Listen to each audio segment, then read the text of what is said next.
Welcome back. People unlucky enough to buy a lemon car often find that's just the start of their problems. Trying to get them replaced or fixed can be expensive and often leads to a dead end. So consumers are calling for a change of direction.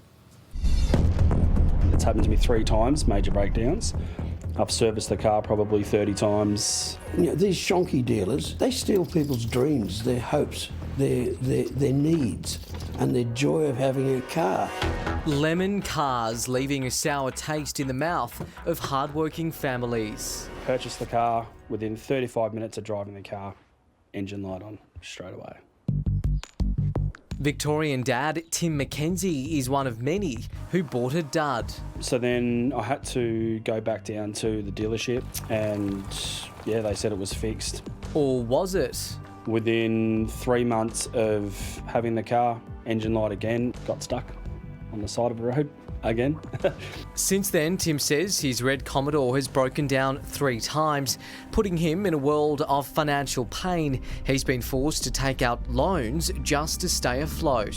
I never really had the money to, pay for it when it got broken down. So I had to go to same-day lenders, and then it's snowballed out of control from there. It put me in a lot of debt. Sadly, Tim's not alone. I'm just disgusted at the treatment I received. David Douglas bought a second-hand Peugeot, which he says began falling apart not long after he drove it away. Probably a few hundred kilometres further on, it showed engine failure on the warning system. As I rang them up and said, right, there's a problem, what are we going to do about it? And they said, it's got nothing to do with us. He just flatly refused to cover the costs or repair it.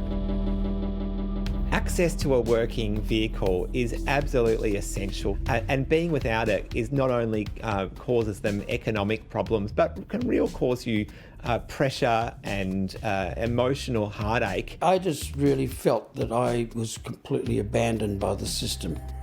I didn't have any recourse. We would like to see the establishment of a motor vehicle ombudsman.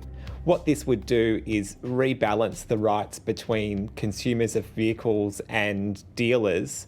Consumer advocates are calling on governments to fund a free dispute resolution service to help people sold lemon cars. A motor vehicle ombudsman would be an independent body that would be able to investigate whether there has been a breach of the law and what is a fair outcome for the consumer.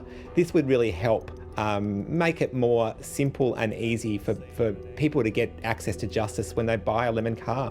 Gerard Brody's CEO of the Consumer Action Law Centre.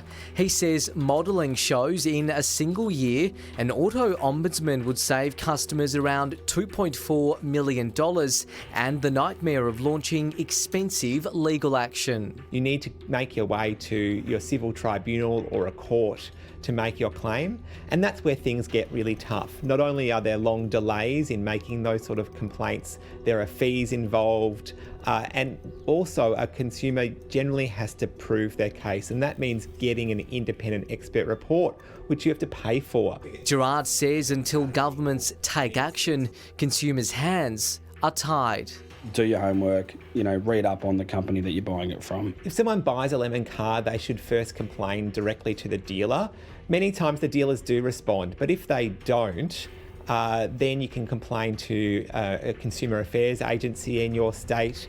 Unfortunately, the consumer affairs agencies can take some steps, but they can't mandate an outcome for particular consumer disputes. There needs to be some sort of ombudsman, some sort of system where the dealers can't just get away with it.